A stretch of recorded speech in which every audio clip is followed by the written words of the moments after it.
that how it always go? Ain't that how God always do? When you start to feel defeated and you just about ready to give up, he'll give you a little win. And that's what happened.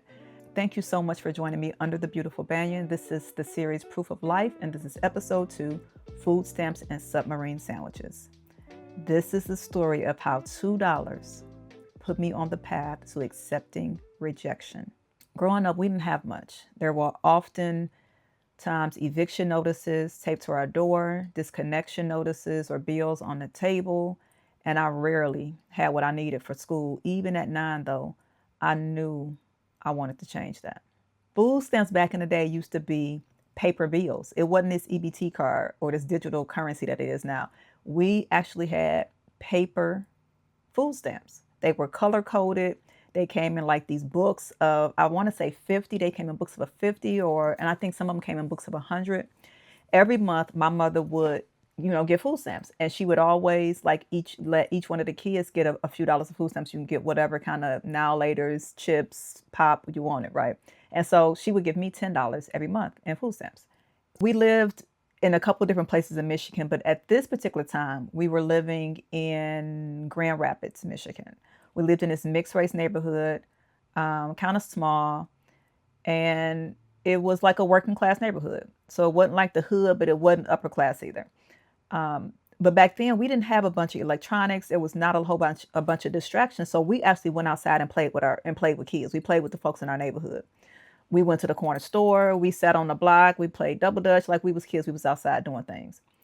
And we knew each other. Like we knew our neighbors. We knew the people that lived in our neighborhoods.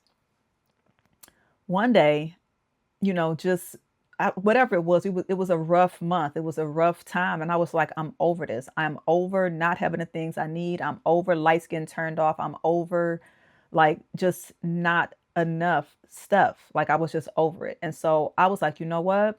I'm going to make me some money. I'm going to figure out how I can make me some money. And I'm 9. So I came up with the idea to sell submarine sandwiches, and I was going to sell these jokers door to door. So I was like, the next time I'm going to get her stamps and I get my stamps, I'm going to buy my stuff to sell submarine sandwiches, and I'm going to make me some money. Now, in my head, I was going to make a lot of money, right? I can't remember what it was, but it was like hundreds, right? It was hundreds of dollars I was going to make.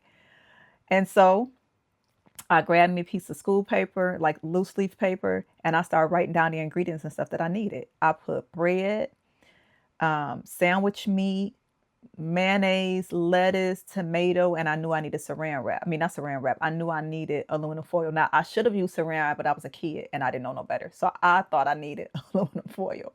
And I also knew we had some at the house because I learned that you couldn't buy those with food stamps. Okay.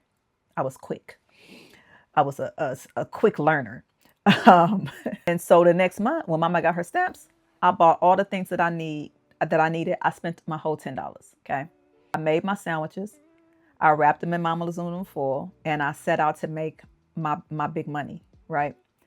I went door to door, block to block, and I had my little speech rehearsed. Hi, my name is Maria. Would you like to buy a submarine sandwich? I made them myself, and they're really good. They only $2. That was my sales pitch. Now, the first few doors, a quick but polite no. Quick to it. After about 5 or 6 rejections,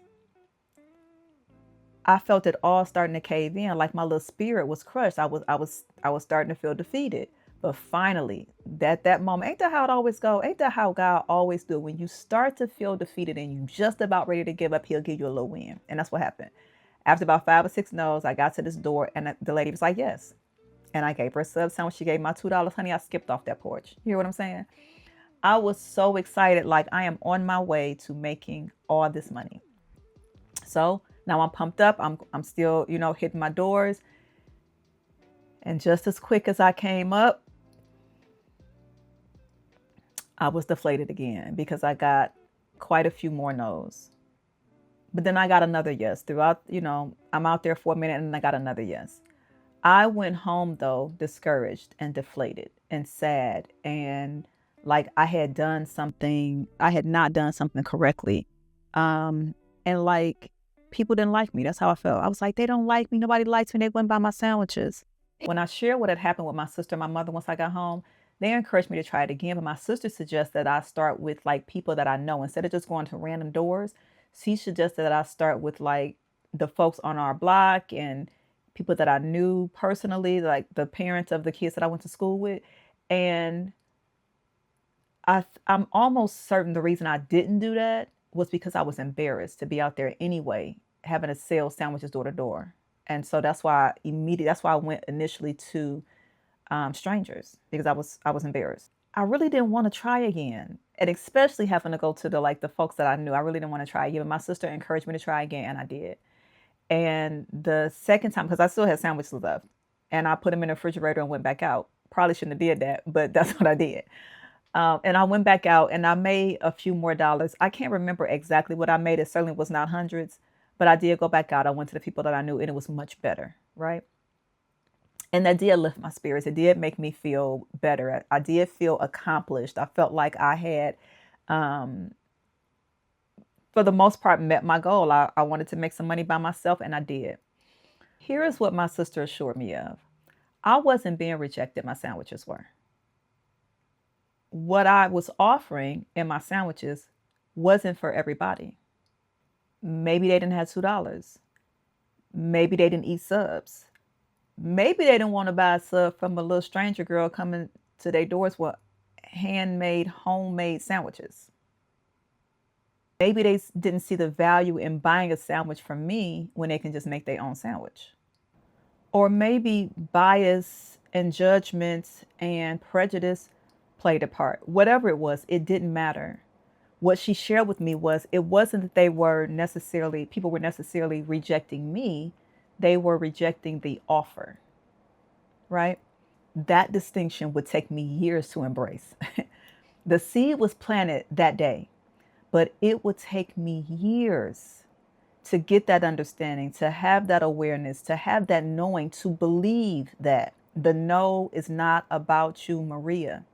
Now, is the no sometimes personal and um, directed to me? For sure.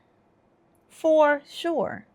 Whether it's the way I'm showing up, whether it's a prejudice, whether it's my attitude, whether it is a past experience they've had with me, of course, sometimes the no is about me. But most of the time, the no is not about me. That started with submarine sandwiches. That started with me selling submarine sandwiches door to door. I'm so grateful to God that I got those no's. And I got a lot of them. And not just that day, but in subsequent endeavors that I've went after, I've gotten a lot of no's. No's do not deter me. No's do not stop me. And no's do not define my value. And I got that early. All right, before we keep going, I want to take a quick pause to tell you about something I created that aligns perfectly with everything I talk about here. It's called the Connected series, a 3-book collection I wrote with us in mind. These are not just books, though, they're tools. Tools for healing, tools for growth, tools to help you connect more deeply and honestly with yourself, your partner, and your people. The first book is called Self. It's filled with 120 powerful, heart-opening questions designed to help you understand yourself better, tell the truth about your patterns, and reconnect with your intuition. Questions to increase your self-awareness, your clarity, and your alignment. The second book is called Lovers. It's created for romantic partners or potential partners. It's 180 intentional questions to build emotional intimacy, clarify needs, and build relational trust. You each get your own copy, answer the questions, and then you swap books. So now you're holding each other's truths in each other's handwriting. Lasting love doesn't survive off chemistry alone. And then there's Tribe. Same format, but this one is for friends and family, the ones we lean on, grow with, and sometimes have to heal with. Because deep connection isn't just about romance, it's about our tribes too. This series was born out of my own journey to heal, to love better, to communicate with intention, and to get invested in my alignment in every area of my life. And I want that for you too. If you're ready to get into alignment, to get connected, and to do the kind of inner and relational work that lasts, the Connected series is for you. Grab your books now at mariamichelle.com. You deserve alignment and healthy connections. Now let's get back to the story.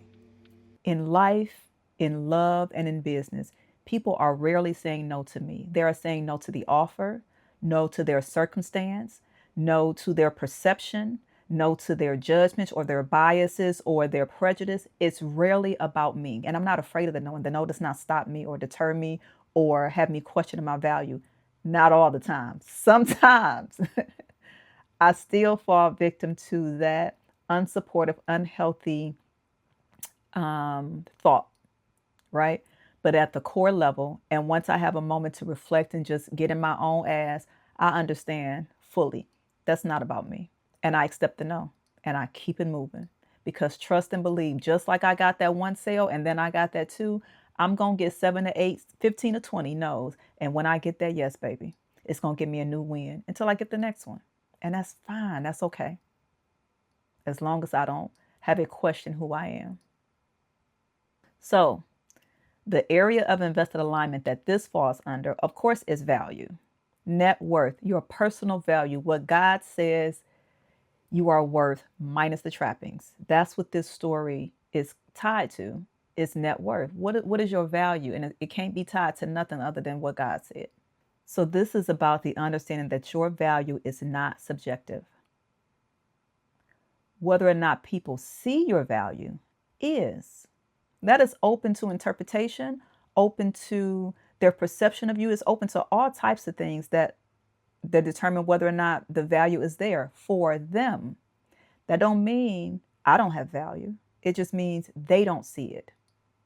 I'm okay with that. What that experience did was it showed me that my value should not waver based on a yes or no.